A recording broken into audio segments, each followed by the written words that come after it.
Asian girl tells judge you're my mom. The courtroom freezes. Picture this. The air in the courtroom crackled, thick with anticipation.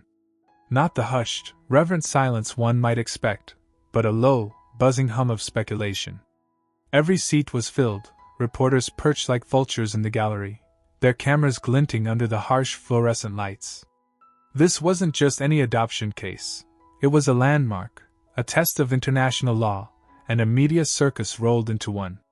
Eleanor Reynolds, judge of the Superior Court, was known for her punctuality, her sharp intellect, and an unwavering commitment to justice. Today, however, a tremor of unease tickled her spine. The whispers had been relentless. The wealthy American couple, the mysterious circumstances surrounding the child's abandonment in China, the potential for diplomatic fallout.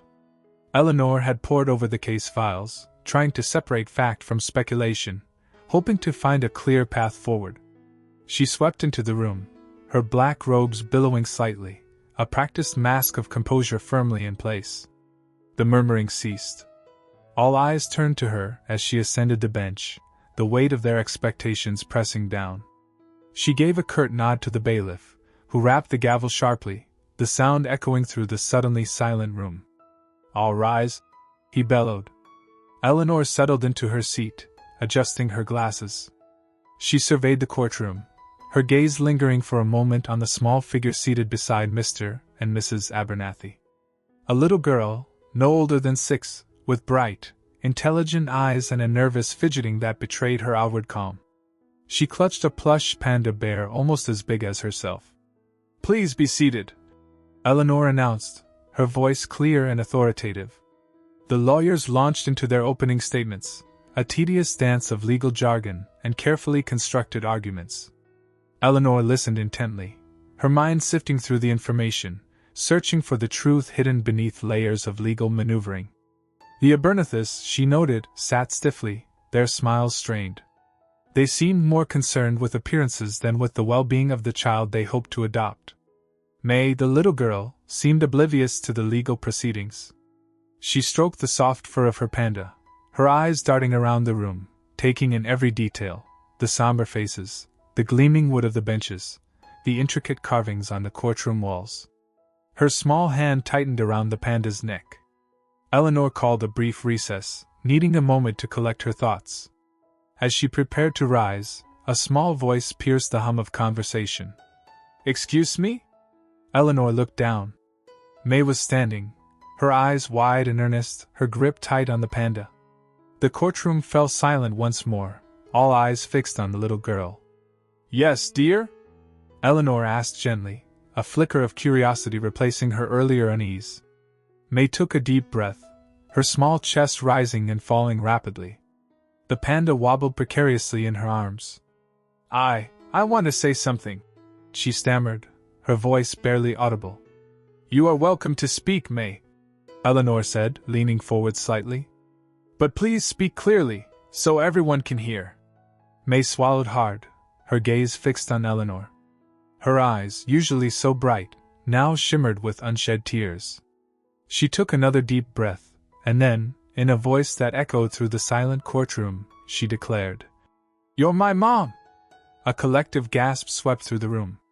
The reporters scrambled for their notepads, their pens flying across the pages. The Abernathy's looked as if they had been struck by lightning. Their carefully constructed facade crumbled, revealing the shock and disbelief beneath. Eleanor Reynolds sat frozen, her mind reeling. Her carefully constructed world, her professional detachment, shattered into a million pieces. The gavel felt heavy in her hand, an unwanted symbol of authority in a situation that had spiraled completely out of control. She stared at the little girl, at the earnest face and the desperate plea in her eyes. 1,000 questions flooded her mind, questions she couldn't begin to answer, not yet. This is highly irregular," she finally managed to say, her voice barely a whisper. The courtroom erupted in chaos. Reporters shouted questions, lawyers protested, and the Abernathy's began to argue amongst themselves. Eleanor raised the gavel, her hand trembling slightly. She slammed it down on the wooden block, the sound sharp and decisive. "Order!" she commanded, her voice regaining its authority. Order in the court! The noise subsided, but the tension remained, thick and palpable. This court is adjourned, Eleanor announced, her voice firm despite the turmoil within. We will reconvene in 1 week. In the meantime, I expect all parties to conduct themselves with the utmost discretion. She rose abruptly, her robes swirling around her, and hurried from the courtroom, leaving behind a sea of bewildered faces and the echo of a little girl's desperate declaration. The gavel lay silent on the bench, a silent witness to the unfolding drama. And May, still clutching her panda, watched her, a glimmer of hope flickering in her eyes. Echoes of a forgotten life. The mahogany door snicked shut, isolating Eleanor Reynolds within her sanctuary. The air, usually redolent with polished wood and citrus, felt suddenly rarefied, oxygen poor. She collapsed into her chair, the velvet upholstery offering scant solace. May's pronouncement echoed in her mind, a jarring note amidst the well-rehearsed harmony of her existence. You're my mom. A shiver, alien and profound, traversed her spine. She grasped for the crystal carafe, her hand spasming so violently that its contents splashed onto the desk, a somber blob blooming on the gleaming surface. A useless dab with a silken square did little to staunch the flow. Closing her eyes, she willed composure to return. Decades of disciplined control, of rigorous self-governance, should have inoculated her against such preposterous notions. Yet the words lingered, a palpable presence, like an impenetrable miasma. Then visions. Ephemeral, disjointed. A girl, barely 7, her face streaked with grime, huddled in a flooded field. The aroma of soaked soil and an acrid, burning tang. A woman's voice, crooning a forgotten melody. The girl gazed up, her cold dark eyes reflecting the merciless sun. Eleanor recoiled, her eyelids snapping open. The spectral memory dissolved, leaving only lingering disquiet, the echo of an old injury. She kneaded her temples, striving to recapture the images, to decipher their meaning. Foreign, strange, yet, inexplicably, familiar. Rising with deliberate stiffness, she crossed to the cheval glass that dominated the chambers. Her reflection met her gaze, Judge Eleanor Reynolds, esteemed member of the judiciary, pillar of the community. Silver hair sculpted into unwavering perfection, a severe navy suit, the subtle glint of diamond studs. A testament to serenity and command. She forced a smile, a well-worn gesture that crinkled the skin around her eyes. A practiced facade, a bulwark against scrutiny. A bulwark now seemingly fragile, menaced by the resurgence of a past entombed so deeply it felt like fabrication. Her hand smoothed the impeccable lines of her jacket, eradicating imaginary creases. This was the reality. This was who she was. Not some mud-caked child in a flooded field. Not a maternal figure. She approached her desk, her attention drawn to a meticulously ordered file labeled Civic Engagement. It contained snapshots of her at fundraising events, clasping hands with luminaries, reading stories to disadvantaged youth. Portraits of a woman dedicated to public service, a woman who had transcended her difficult origins through unremitting effort and resolve. She lifted a framed photograph of the honorary doctorate conferred upon her by Yale. The inscription, "To Judge Reynolds for your steadfast devotion to justice and equality," now felt derisive, its sentiment hollow. The room seemed to contract, the walls pressing inward. A low thrum filled her ears, akin to the drone of insects in a parched landscape. She faltered, steadying herself against the desk's edge. The arranged documents cascaded down, swirling around her like wind-blown detritus. Panic seized her. Her grip was failing. The carefully constructed edifice was crumbling, poised to expose the fissures beneath. Reason must prevail. She had to find a mechanism to undermine May, to dismiss her assertion as the product of a troubled mind. She needed to safeguard herself, to defend the life she had painstakingly built.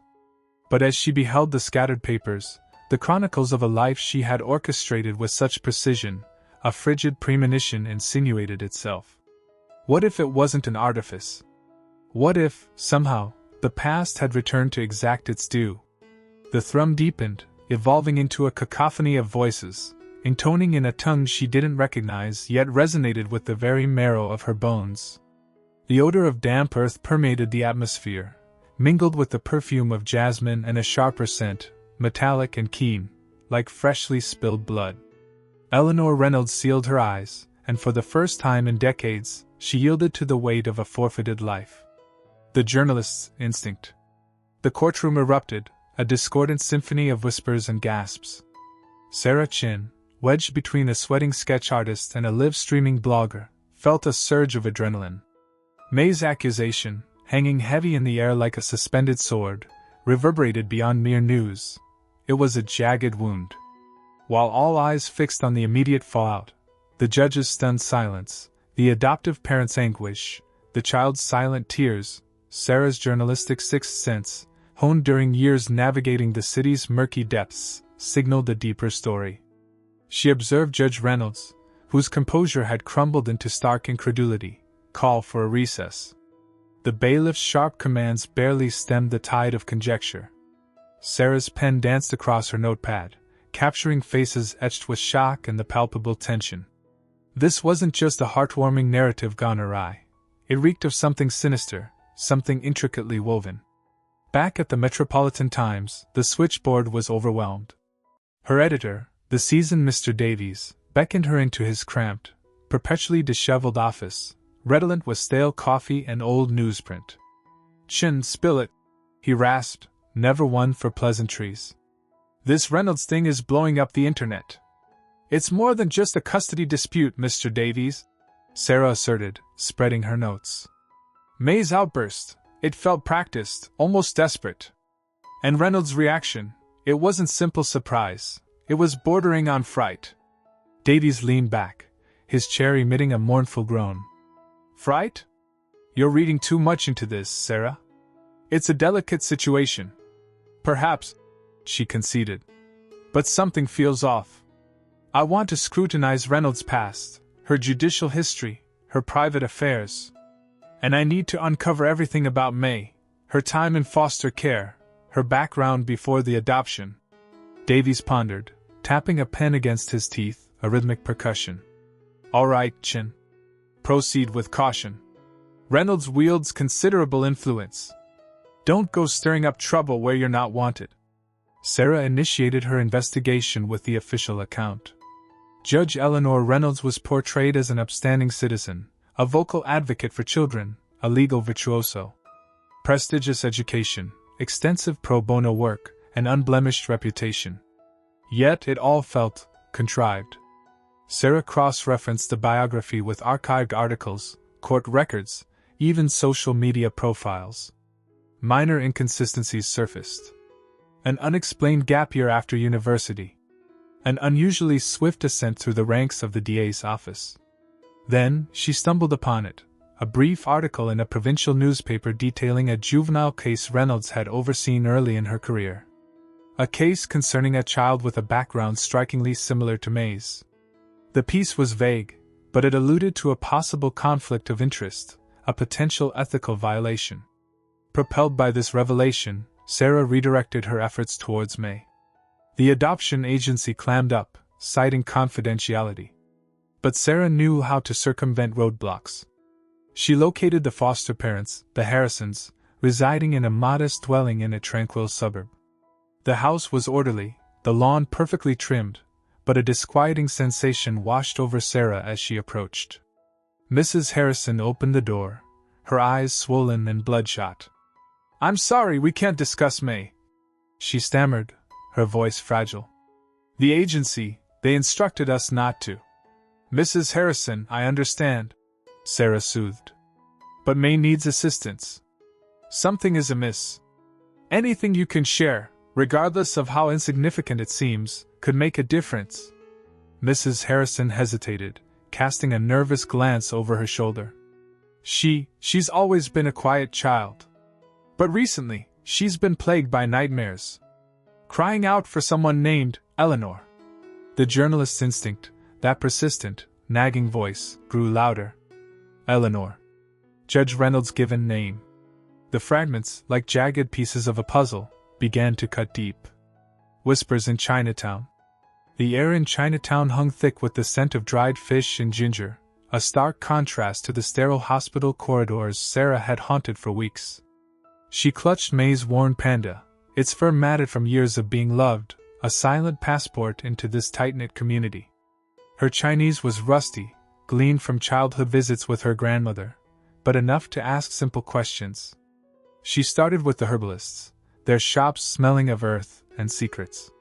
"Excuse me," she began, holding up the Panda. "Did you ever see a little girl with this toy? Maybe 5 or 6 years ago." Most shook their heads, their eyes guarded. Some feigned ignorance, their gaze sliding away as if the Panda carried a contagious disease. Others offered polite but firm denials. Sarah pressed on, moving from herbalists to dim sum restaurants, from fortune cookie factories to souvenir shops overflowing with jade trinkets. The futility began to gnaw at her. Finally, in a tiny shop crammed with porcelain cats and lucky bamboo, an old woman behind the counter peered at the Panda with rheumy eyes. She was small, her face a road map of wrinkles etched by time and hardship. "That Panda," she rasped, her voice like dry leaves skittering across pavement. "I have seen it before. A long time ago." Sarah's pulse quickened. "With whom? Who had it?" The woman hesitated, her gaze darting to the street outside. "A little girl. Small, like a sparrow. Always clutching that Panda. Her mother." She trailed off, her voice dropping to a whisper. "Her mother was troubled." "Troubled how?" Sarah leaned closer, her notebook poised. The woman's eyes narrowed. "That is not for me to say. Some things are best left buried." She reached for a small, intricately carved dragon, her wrinkled fingers tracing its scales. "But I remember the name. Lynn. The girl's name was Lynn." Sarah wrote it down, the name feeling like a key turning in a rusted lock. "Do you remember anything else? Anything about the mother? What happened to them?" The woman shook her head, her lips sealed. "Too long ago. My memory is fading." She pointed to a shelf filled with dusty trinkets. "Perhaps you will find what you seek elsewhere." Sarah thanked her, a knot of frustration tightening in her chest. She left the shop, the humid air feeling even heavier now. Lynn. The name echoed in her mind. It was a start.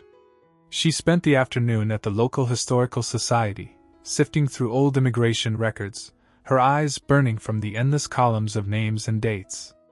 Hours blurred into a monotonous haze until, finally, she found it, a record for a woman named Mei Lin, arriving from Guangzhou in 2015. The record listed a child, a daughter named Lin, age 3. The sponsor was a man named, she squinted at the faded ink, David Harding. David Harding. The judge. A cold dread washed over Sarah. The pieces were beginning to fit, forming a disturbing picture of forced separation and a missing child.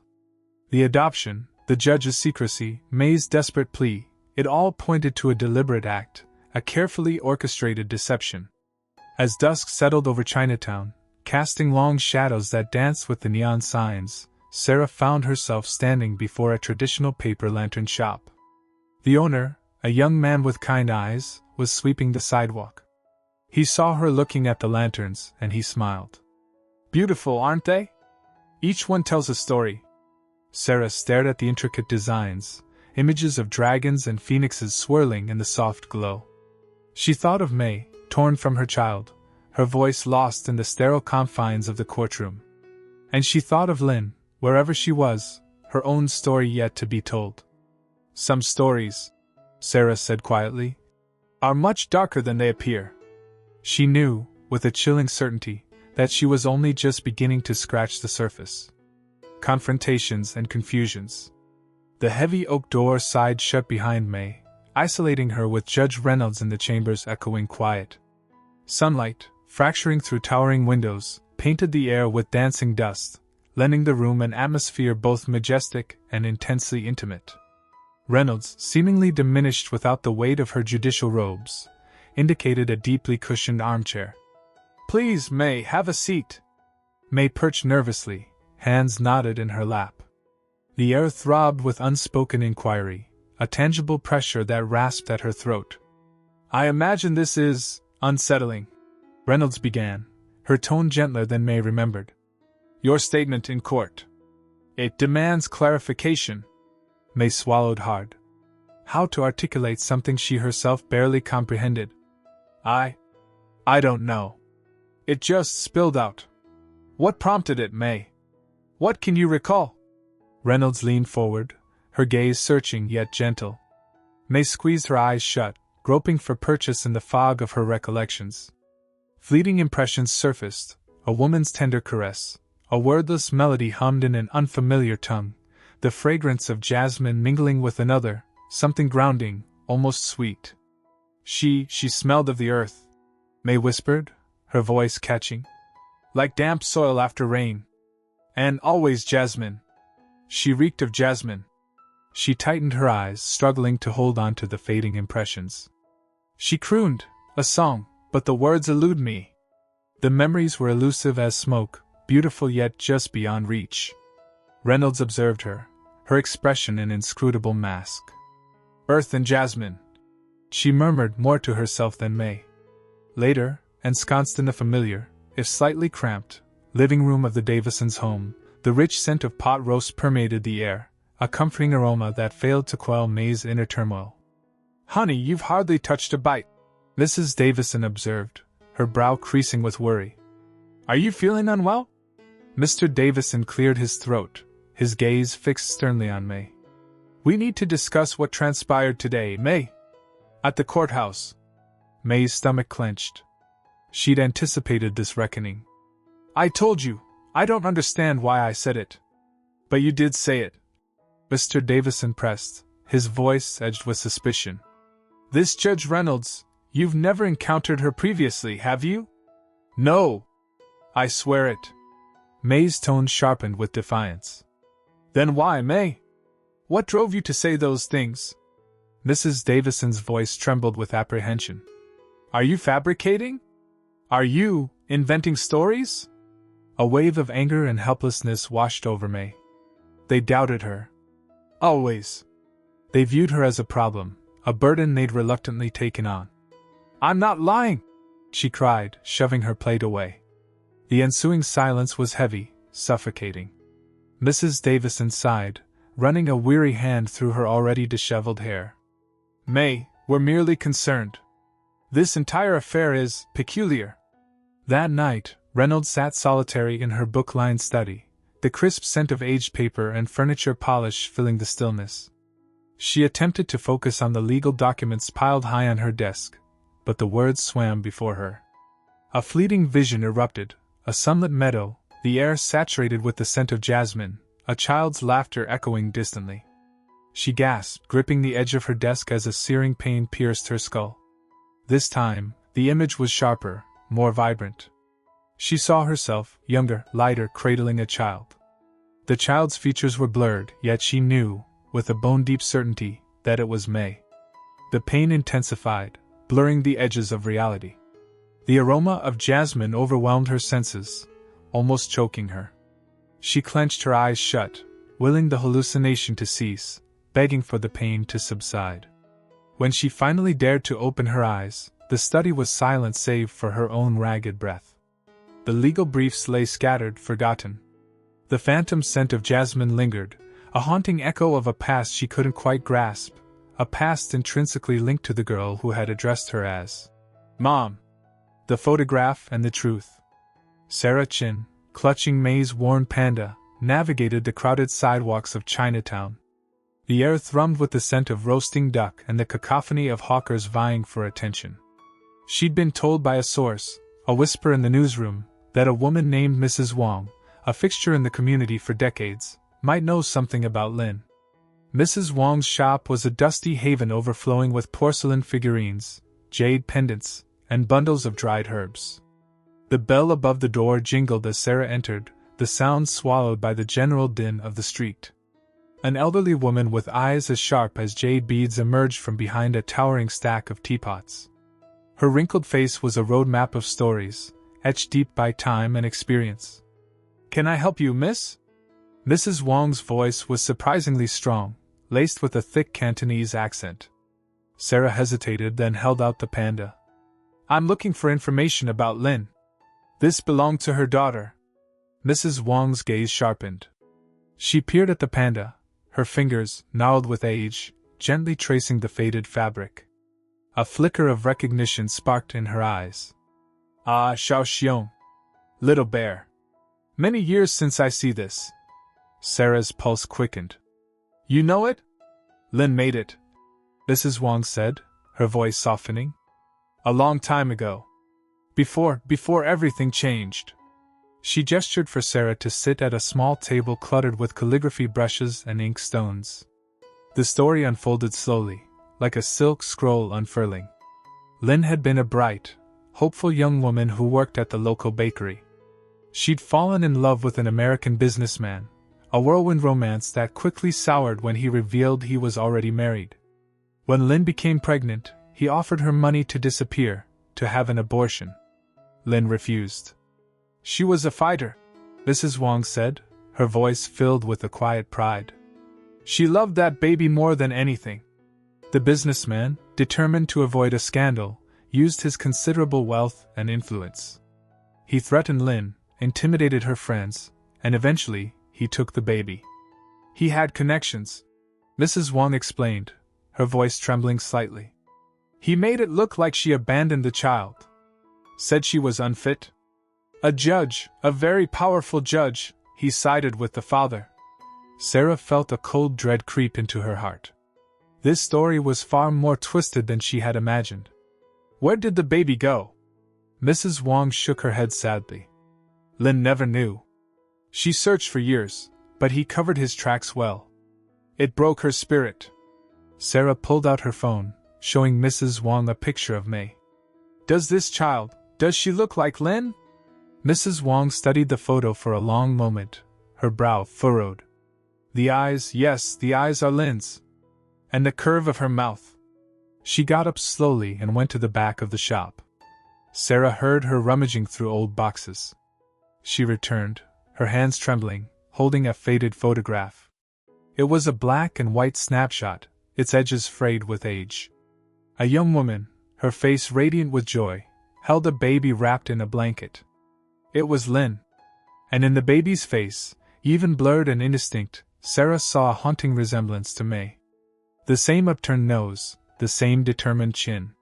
Sarah took the photograph, her fingers tracing the outline of Lin's face. The truth, cold and undeniable, stared back at her.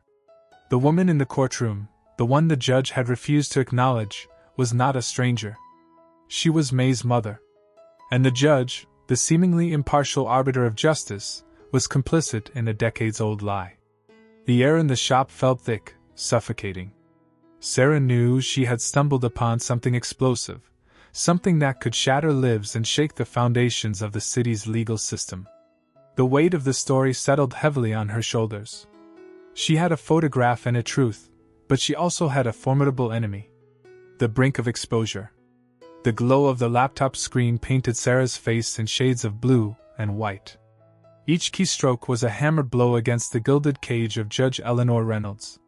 Sarah chewed on the end of her pen, staring at the stark words on the screen. Chinatown's forgotten daughter, Judge Reynolds' secret past? Below, the carefully pieced-together narrative of May Lin's life unfolded, the abandoned orphanage, the whispers of a wealthy American father, the devastating fire. The fire. Sarah shuddered, remembering the scorched photos, the acrid smell that still clung to Lin's threadbare apartment. She scrolled through the evidence again, the faded photograph of a young Eleanor with almond-shaped eyes, almost indistinguishable from a young May Lin, the corroborating testimonies of the orphanage staff, the circumstantial, yet undeniably compelling, financial records. It was all there, meticulously documented, damningly complete. But the weight of it pressed down on her. This wasn't just a story, it was a woman's life, about to be detonated. Outside, the neon signs of Chinatown buzzed and flickered, casting an eerie glow on the street. Sarah pictured Eleanor Reynolds, impeccably dressed, radiating authority from the bench. Could she truly be the same woman who had left a child behind in this forgotten corner of the city? A notification pinged. It was an encrypted message from her editor. Ready to publish. You sure about this, Sarah? Sarah hesitated, her finger hovering over the send button. This article wasn't just about exposing injustice. It was about ripping open old wounds, about forcing a confrontation with a past that Eleanor Reynolds had clearly tried to bury. Was she doing the right thing? Across town, in her impeccably decorated study, Eleanor Reynolds felt a chill that had nothing to do with the temperature. Her legal assistant, a young, eager woman named Bethany, stood before her, her face pale. Judge Reynolds, Bethany stammered. I think you need to see this. She held out her phone, the screen displaying a blurry screenshot of Sarah's article. Eleanor's breath hitched. The words swam before her eyes. Chinatown, forgotten daughter, secret past. Her world tilted on its axis. Where did you get this? She demanded, her voice dangerously low. It's all over the internet, Judge. A reporter named Sarah Chin. She's been asking questions. Bethany trailed off, clearly terrified. Eleanor snatched the phone, her fingers trembling. As she scanned the article, the carefully constructed facade she had built over decades began to crumble. The past, which she had so meticulously compartmentalized, was now clawing its way into the present, threatening to engulf her. She sank into her leather chair, the weight of the revelation crushing her. This wasn't just about a scandal, it was about May. Her May. The child she had believed was safe, provided for, happy. Had she truly abandoned her? Eleanor closed her eyes, the image of May Lynn's face in the courtroom searing itself into her memory. That haunted, hopeful expression. It was possible. More than possible. A wave of nausea washed over her. She opened her eyes, her gaze hardening. She had two choices: deny, deflect, and fight. Or confront the truth. The first option offered a chance to protect her reputation, her career, everything she had worked so hard for. The second offered a chance at redemption, at finally acknowledging the life she had left behind. But it would also mean exposing herself, her vulnerabilities, her deepest shame. The grandfather clock in the hallway chimed, its resonant tones echoing through the silent study. Time was running out. She had to decide. The courtroom confession. The air in the courtroom hung thick and heavy, saturated with anticipation. Every seat was filled, reporters crowded the gallery, cameras poised like hungry birds. Even the usually stoic bailiffs seemed a little on edge, their eyes darting across the room, taking in the unprecedented spectacle. The hush was broken only by the rustle of legal briefs, and the occasional nervous cough. Sarah Chin sat near the front, her notebook open, pen hovering, heart pounding against her ribs. Beside her, her editor, Mark, gripped her arm, his face a mask of professional detachment that couldn't quite hide the excitement in his eyes. Judge Emily Reynolds entered, her usual crisp black robe failing to conceal the tremor in her hands. She settled heavily into her chair, her face pale, her gaze avoiding the sea of eyes fixed upon her. The gavel landed with a sharp crack, the sound echoing in the tense silence. Before we proceed with today's scheduled cases, Judge Reynolds began, her voice raspy, I have a personal statement to make. The room held its breath. She cleared her throat, her gaze finally lifting to meet the expectant stares. For the past few weeks, she continued, her voice gaining strength, I have been grappling with information, revelations, about my past. She paused, her eyes flicking towards Sarah, a flicker of something unreadable passing across her face. Information has come to light strongly suggesting, that my life began not in Boston, as I have always believed, but in a small village in China. That my name was not always Emily Reynolds but Lynn. A collective gasp rippled through the courtroom. Sarah's pen flew across the page, capturing every word, every nuance. Mark squeezed her arm tighter. Judge Reynolds' voice cracked with emotion. I remember fragments. Flashes of sunlight through rice paddies. The scent of jasmine. A woman's gentle face, singing a lullaby in a language I haven't spoken in decades. She closed her eyes, a single tear tracing a path down her cheek. I remember a fire. Chaos. Then, nothing. Until I woke up in a hospital, alone, with a new name, a new life. A murmur spread through the room, a low hum of disbelief and shock. The lawyers, usually so composed, were whispering amongst themselves, their faces a mixture of bewilderment and dawning comprehension. One older attorney, known for his sharp wit, simply stared, his mouth agape. I understand that this confession raises profound questions, Judge Reynolds continued, her voice regaining its customary authority despite the tremor in her hands. Questions about my identity, my past, and my fitness to serve. She looked directly at the assembled lawyers. I assure you, I will cooperate fully with any investigation deemed necessary. I will recuse myself from any case where a conflict of interest may arise. She took a deep breath. Furthermore, she announced, her voice ringing with newfound conviction, I have contacted the individual whose claims prompted this unveiling. I have spoken with her, and after careful consideration, I believe that the only way to definitively ascertain the truth is through a DNA test. A stunned silence descended upon the courtroom. Sarah felt a surge of adrenaline, a mixture of triumph and disbelief. She had known, she had felt, that she was on the right track, but to hear it confirmed, to witness this seismic shift in the life of a woman so powerful, so respected, it was overwhelming. Judge Reynolds turned to her clerk. I am ordering that a DNA sample be collected from myself and from Miss Sarah Chin. The results are to be expedited and presented to this court as soon as they are available. The gavel fell again, the sound resonating with finality. This court is adjourned. The ensuing chaos was deafening. Reporters surged forward, clamoring for a statement. Lawyers huddled in corners, strategizing. Sarah, still scribbling furiously, felt Mark pull her to her feet, guiding her through the throng. As they pushed through the courtroom doors, she glanced back. Judge Reynolds was still sitting on the bench, alone, her face pale and drawn, a single figure of quiet amidst the storm she had unleashed. The weight of what she had just witnessed settled upon Sarah, heavy and profound. This was no longer just a story. It was a human life, irrevocably altered. And she, Sarah Chen, was the catalyst.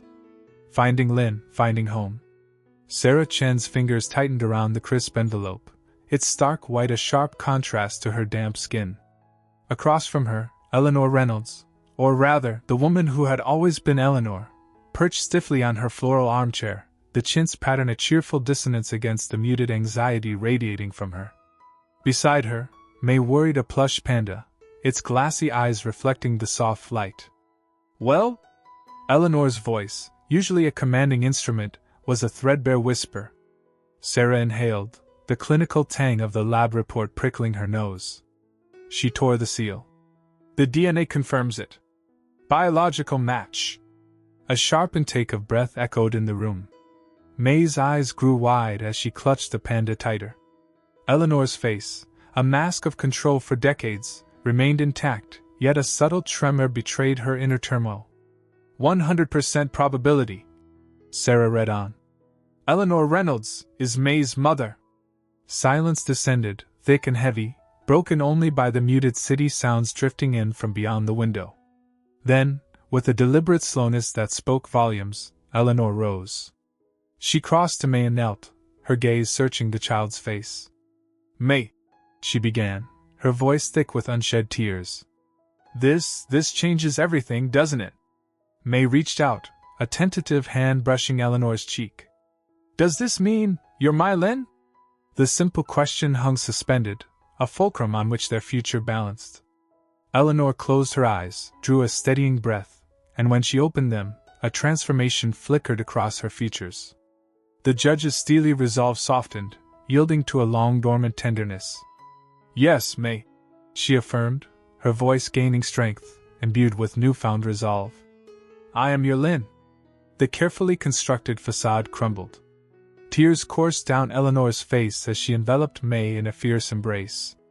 The little girl clung to her, burying her face in Eleanor's shoulder, her small body shuddering with relief. Sarah observed, a bittersweet knot forming in her throat, a confusing blend of triumph and awe. The following weeks spun by in a blur. Eleanor legally reclaimed the name Lynn. The transition was fraught. Whispers followed her, speculation on her sanity, her fitness. Some applauded her courage, others only perceived a public disgrace. But Lynn remained steadfast. Finding her daughter had meant rediscovering herself. The adoption proceeded with surprising speed, facilitated by Lynn's stature and the outpouring of community support.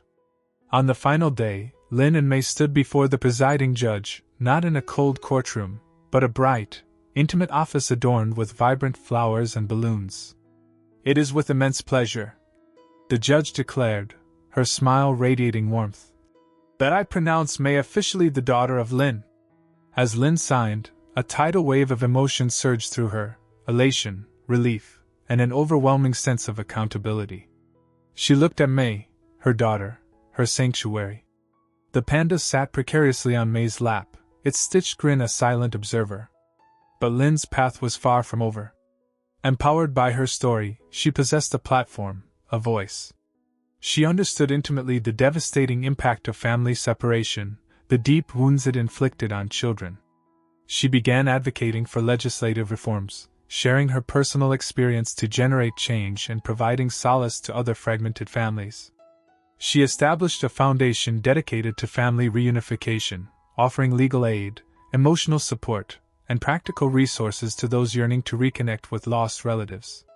Lynn leveraged her influence to raise public awareness, challenging the systemic injustices that perpetuated these separations. At her inaugural press conference, facing a throng of journalists, Lynn stood tall, her voice ringing with conviction. "My narrative is not isolated," she asserted. "Countless children exist, severed from their families, craving connection. We must exert every effort to bring them home. Every child warrants a family, a refuge, an opportunity to heal." Sarah Chin, standing amongst the press corps, watched Lynn, a deep respect taking root. She had initially sought a salacious story, a scandal to break. Instead, she had discovered something far more profound, a testament to the enduring force of love, the indomitable human spirit, and the potential for renewal.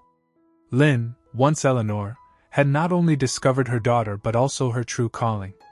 And Sarah knew, with unshakable conviction, that Lynn's profound journey had only just begun.